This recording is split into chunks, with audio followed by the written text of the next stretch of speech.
Over the past few weeks, Omega League has been storming through the Dota sphere. During this time, two teams have been baffling everyone with the drafts that they have presented to the world. Both Secret and OG are pulling off these wonky drafts. And that is what we're going to go into depth today, but now with a focus on Team OG. Before we get into the video though, here is the question of the day.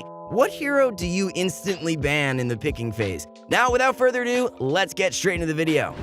A highly anticipated series was OG versus Viking GG. OG starts their draft off by picking Darkseer and their coveted IO. However, this would eventually become a carry IO, a role flex that wouldn't necessarily be picked by Viking GG. Viking respond to these two picks with a counter to Darkseer in the form of Anti-Mage, and an annoying hero for both Darkseer and IO in the form of Clockwork. OG's next pick is Spirit Breaker to pair nicely with his fellow friend Darkseer.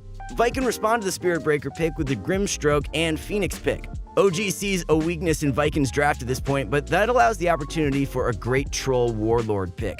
Not only does he counter Phoenix, but also the core Anti-Mage.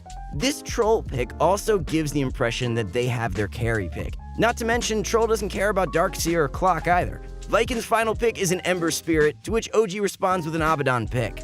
This is interesting because it allows Troll to be a stomping machine versus the Ember in the mid lane. They place all their eggs into the Troll basket because if he has a good game, this hero alone will carry the game, especially by making IO a core who is then able to greatly buff Troll with items such as Halberd and Deso.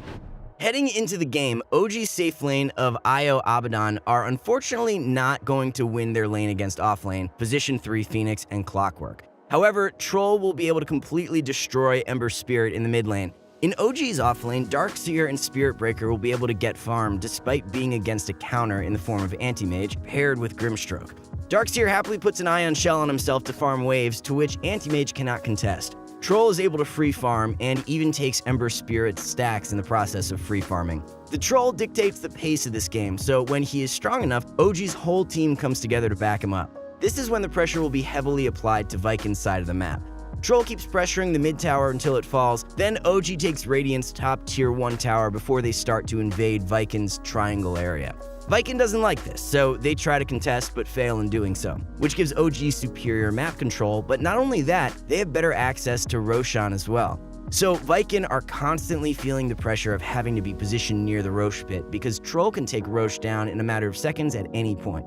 OG are recognizing the fact that Viking wants to contest their Roshan attempt, so they take control of the tempo of the team fight by fighting on their high ground above the top river bounty on Dire side to secure the team fight.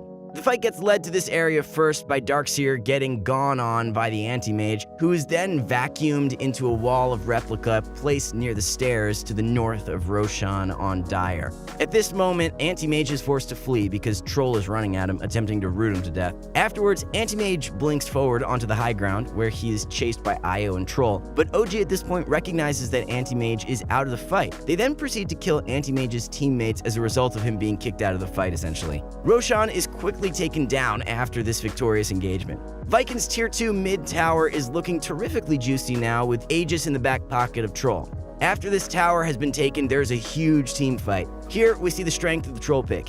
Anti-Mage starts on the outskirts of the fight because his positioning has to be near perfect so that he doesn't die to Troll. However, he can't let his team just perish, so he blinks in and gets focused immediately. This leads to his death, and Clockwork perishes alongside him after being sucked into a wall placed by Darkseer. Sadly, OG overextended after these two deaths and lost Troll, Spirit Breaker, and Darkseer. The reset means back to farming until they acquire items for the next power spike. After a little bit of a farm fest, Spirit Breaker is able to get a sneaky charge onto the Anti-Mage, which leads to his death after using a combination of Battle Trance, Relocate, Wall of Replica, and Nether Strike.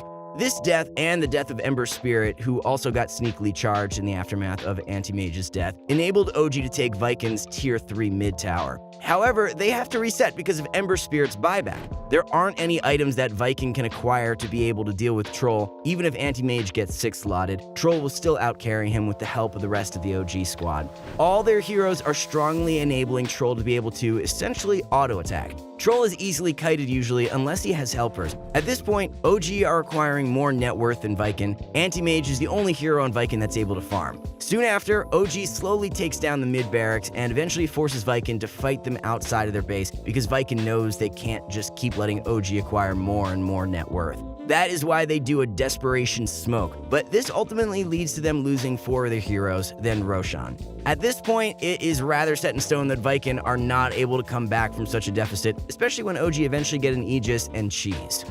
In the beginning of the final deciding match, we see the 2 bans from OG being Enchantress and Batrider. For Viking, they ban out Mag and Morphling. These are necessary bans on the more broken heroes of the patch. That being said, OG wants to ban Batrider because he would effectively kite the eventual Sven and Tiny that they want to pick up.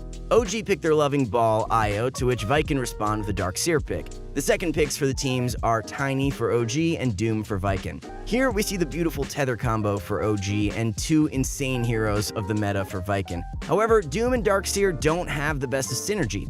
Viking figure that this Tiny is either a mid laner or a 4, and so they ban 3 carry heroes, namely Anti-Mage, Faceless Void, and Slark, in order to spare their Darkseer from Torment. OG ban out the heroes that won Viking the first round, Clockwork and Grimstroke. They also removed the scary Spectre from the hero pool. Viking proceed with a Snapfire pick, which reveals that the Doom is indeed a support and that Darkseer is a core. OG picks Sven, that immediately gets responded with an Alchemist pick from Viking. Seeing as Sven needs some time to hit his power spikes, the Alchemist pick makes sense because Alchemist loves taking his merry time to farm up a storm. OG picks Elder Titan to be of nice harassment in lane and to reduce base armor and magic resistance for boosting up Sven. The last set of bans come out. For OG, they are Spirit Breaker and Treant. For Viking, they are Necrophos and Phoenix. These 2 heroes delete the Alchemist because of their HP-based spells, so necessary bans to protect their carry. Viking place their faith into Timbersaw. Timbersaw is scary for OG's 2 melee cores and is going mid against Tiny. The lanes in this game are quite standard, as we see dual lanes for both teams. Tiny is versus Timber mid, Windranger and Elder Titan are versus Snapfire and Alchemist bot, and up top we see Sven and Io versus Doom and Darkseer. Right off the bat, it is worth noting that Alchemist and Snapfire are going to suffer against Windranger and Elder Titan. Snap spells aren't going to provide enough utility to fend off Windranger, and can safely auto-attack from afar. Elder Titan got boots, so he can do the auto-attack dance of hit and then walk back, then rinse and repeat.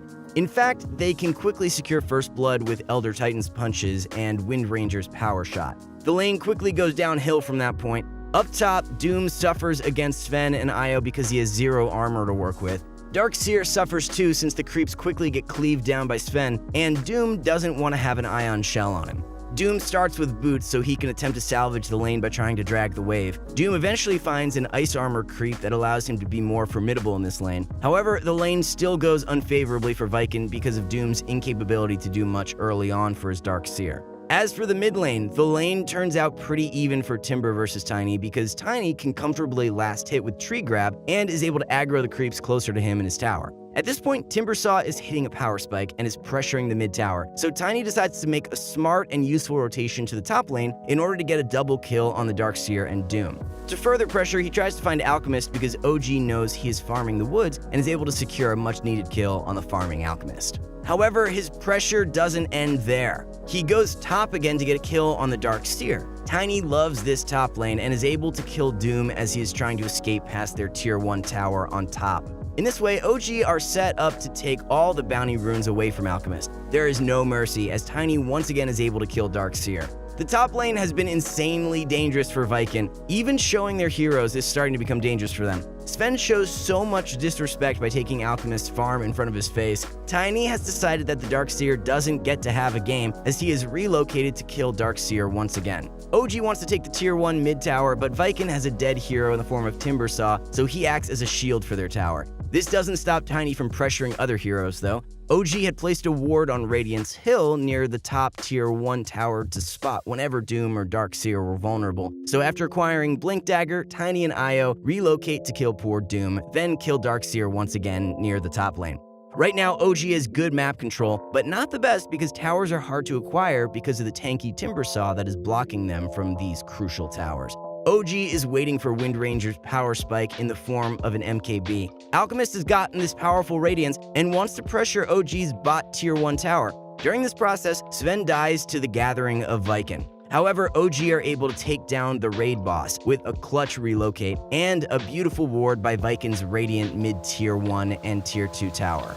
After this point, the game looks grim for Viking, as Alchemist and Timber aren't unkillable anymore. Now OG can get towers and secure more map control, and Alchemist can't efficiently farm enough to carry his team to victory. This will ultimately lead to their rapid loss. Thanks for watching this informative video on OG versus Viking. I hope you were able to see the beauty behind OG's drafts, because they aren't always straightforward. There are baits in these drafts, counter picks, and heroes thrown to the wolves, but that helps lead to victory. Please subscribe and leave a like if you enjoyed this video. I hope to see you in the next one.